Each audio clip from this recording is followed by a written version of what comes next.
Hey guys, and welcome to another video for your Art 1 class. This video is a bit of a longer one because it's going to cover a few different things.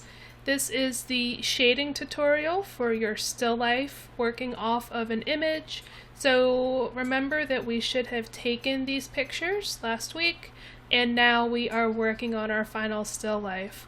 I know for me personally, my cat destroyed my still life. So having this image saved with the correct lighting and shadows has been really valuable. So if you're still maybe doing some planning for this, I would recommend actually putting your still life together and then taking a photo so that you have it to hold on to. And you can see that I just overlaid my picture here, and I also had it accessible as I was working on my shading so that it was ready to go.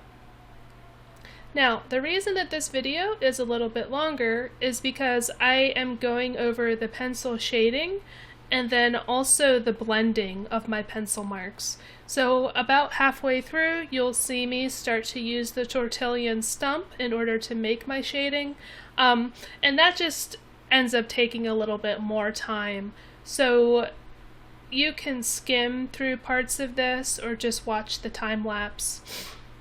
There's a few things that I want to talk about as we're putting down our graphite, and then there are a few things that I will talk about when it becomes time to use our tortillon stump or even a pencil to blend. Right here I'm actually talking about the angle at which you hold your pencil. You can see that I'm really holding it towards the back, and that gives me a wider amount of graphite that's being put down on the page as opposed to holding it closer to the sharpened end. That will allow you to really get nice light color down that you can then blend and add layers to.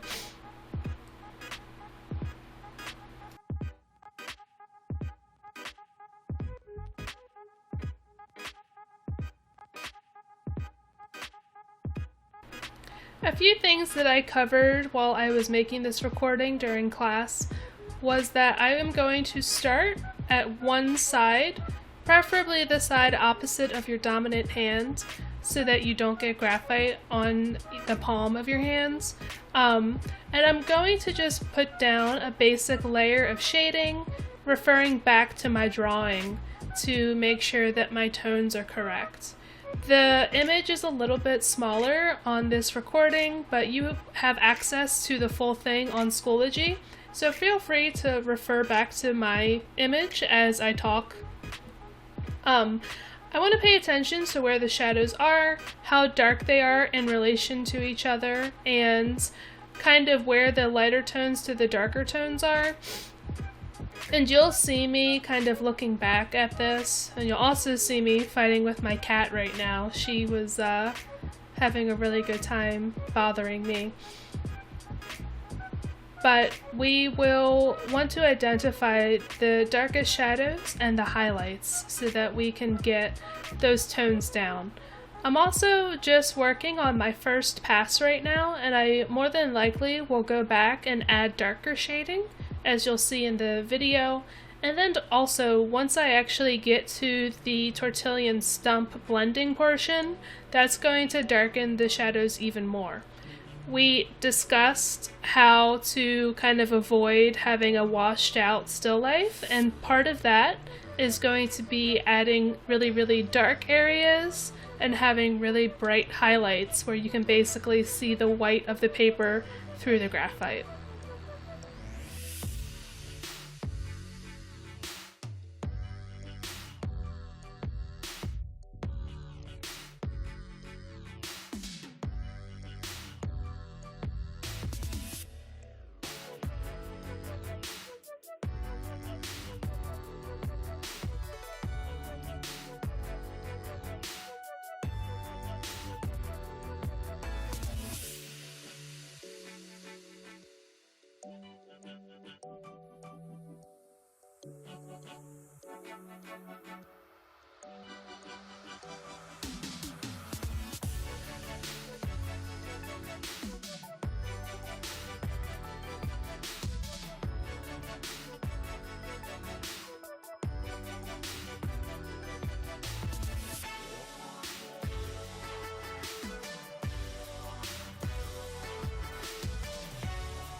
As I'm working in this section, you'll really start to notice me building up the darker sections of this still life. You can notice that I put down a lighter layer and then I'm going to go back over, holding my pencil at a nice angle, and then kind of building up all of those layers so that it's going to be one of the darker parts of the drawing.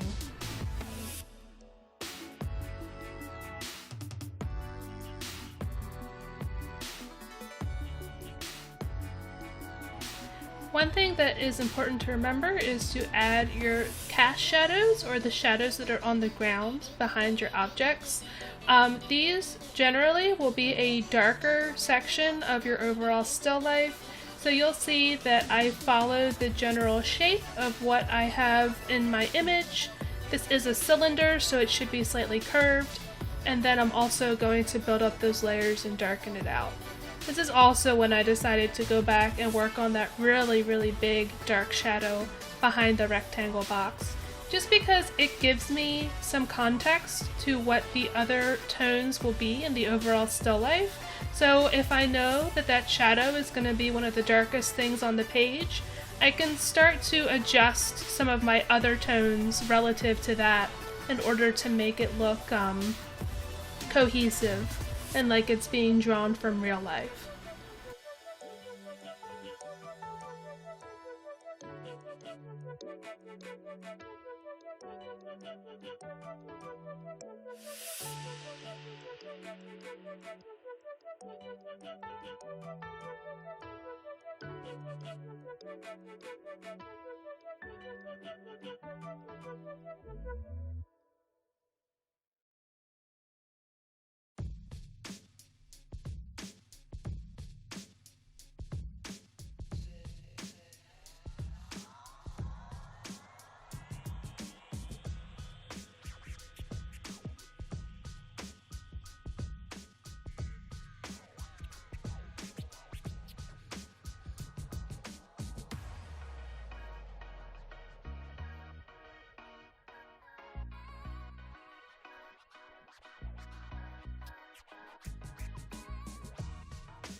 What we do here is go back, back, back, back, back, back, back,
At this point, I'm doing a final pass on my still life and looking at what areas need to be darkened up. Unfortunately, there is a little bit of a glare on the graphite at this section, so the color looks a little bit washed out in comparison to what it is in real life. But I'm going to go back and just look and see where things are lighter and darker in order to create an image that looks like it's coming towards me and also has occupied space away from me.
So at this point, I'm going to get started using that tortillon stump, which is a part of your art kit, if you remember.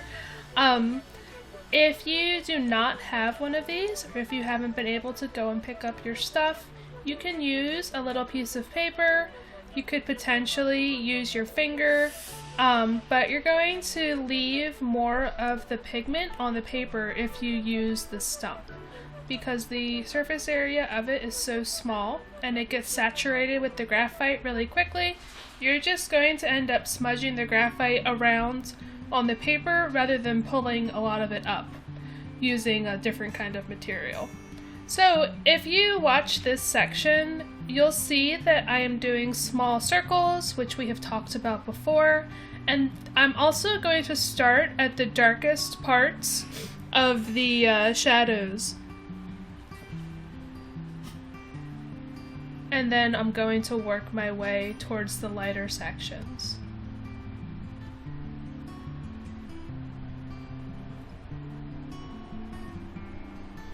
I'm also intermittently cleaning off the stump a little bit and getting rid of some of the extra graphite before I work in the lighter section, so that I'm not putting down too much of that darker pigment that I just picked up, and instead I'm gonna blend.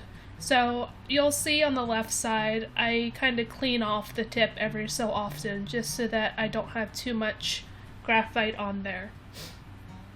And I'm also going to go back and use my eraser to lighten up certain spots. This is an important step when using the stump so that there aren't sections that are just all really dark, even though you can kind of adjust the lightness and darkness. It's gonna still be important that you go back and lighten things back up a little bit. You can always layer some graphite back down if you need it to be a little bit darker, which is something that I did.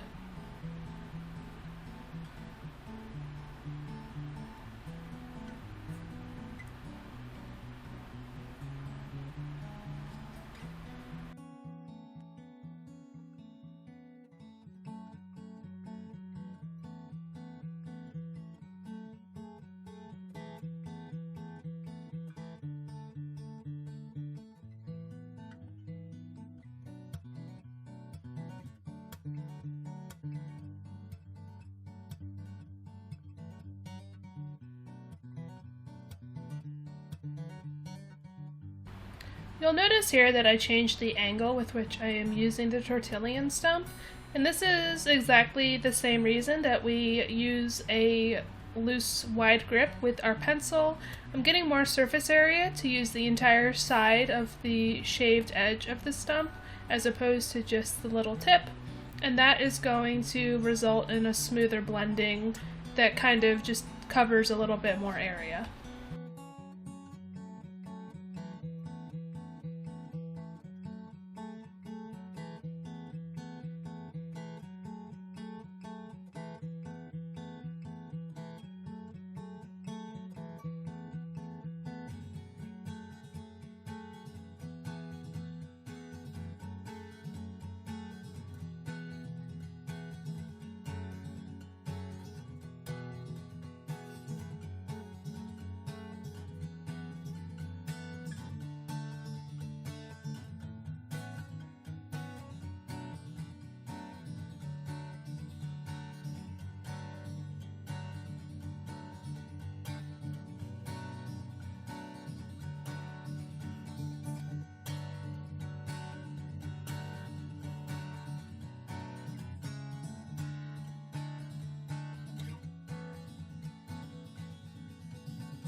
So this video plays for another few minutes and follows me using the stump on the other sections of my still life. Feel free to watch to the end, but that is it for the narrated portion of this. Please make sure that you are getting this done, that your drawing is filling your page, and that your shading has nice sections of both light and dark so that it looks like it is three-dimensional and like certain parts are coming towards you and certain parts are going away from you. Tomorrow we are going to talk about the finishing of this piece by adding in a unique background that's going to help us cover a few more of the elements of art and principles of design.